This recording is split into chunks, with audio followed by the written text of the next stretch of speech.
ভাই এখন তো দেশে ইলেকশনের মুখ, জি ওই ওই রাজনীতির গদি দখলের জন্য ভাই সাধারণ লোক থেকে শুরু করে টুপিওয়ালা দাড়িওয়ালারাও কাঁচা খুলে লেগেছে। কথা বলেন, হ্যাঁ কাঁচা খুলে লেগেছে। তাতে এর বিরুদ্ধে বদনাম, ওর বিরুদ্ধে বদনাম, গালি গালাজ, কুৎসা, মারামারি, লেঙ্গা লেঙ্গি, ঝগড়াঝাটি সব করে বেড়াচ্ছে। কি হবে? গদি পাওয়া যাবে।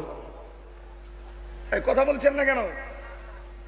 গদি পাওয়া যাবে, এই তো ভাই। আপনি বলুন দিন, বর্তমান দেশে গদি পাওয়ার মূল লক্ষ্য কি? সে হুজুর হোক আর খেজুর হোক, রাজনীতির মতন বড় ব্যবসা পৃথিবীতে আর কিছু নেই।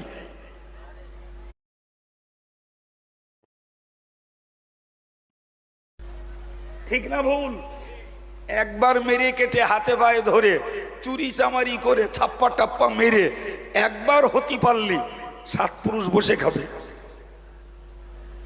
ভারতবর্ষের রাজনীতিতে আজকে 40 বছর জ্ঞানগত জীবনে দেখে আসছি যে এখানকার রাজনীতি এটা মানুষের সেবার জন্য নয়, এটা শান্তির জন্য নয়, এটা সুবিচারের জন্য নয়, এটা টাকার জন্য, গদির জন্য, জাতির কাছে নেতৃত্ব আর মাতব্বরি করার জন্য।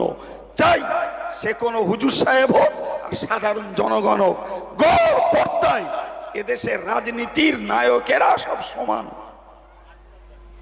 ঠিক না ভুল? জি, যদিও আজ কিন্তু মোল্লা মৌলবীর মাথায় পোকা ধরেছে, তাই ইসলামের ইজ্জতটাকে শেষ করে দিয়ে তারাও আজকে গদি দখলের লড়াইতে কাঁচা খুলে নেমে গেছে। জি, আর আমাদের কিছু সাধারণ জনগণ বলছে ও এবার একটা পেয়েছি, জি একদম দেশ সোনা বানিয়ে দেবে। অথচ দিব্যু দেখতে পাচ্ছি, জি কবে কেডা নেতা হবে পরের কথা, তার আগে মারামারি, কেউ শহীদ হবে। ছি ছি ছি, ইসলামের জন্য শহীদ হওয়ার ভাষা শোনা যায় না।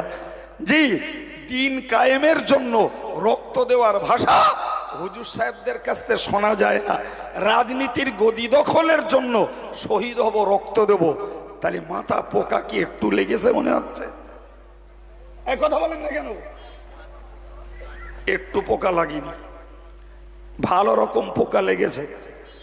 জি, জাতির লিডার যখন ভ্রান্ত পথ নেয়, সাধারণ জনগণ তখন আরো গভীর ক্ষতিতে পড়ে, গভীর ক্ষতিতে পড়ে, এবং পড়বেও তাই, ফিউচারে পড়বেও তাই।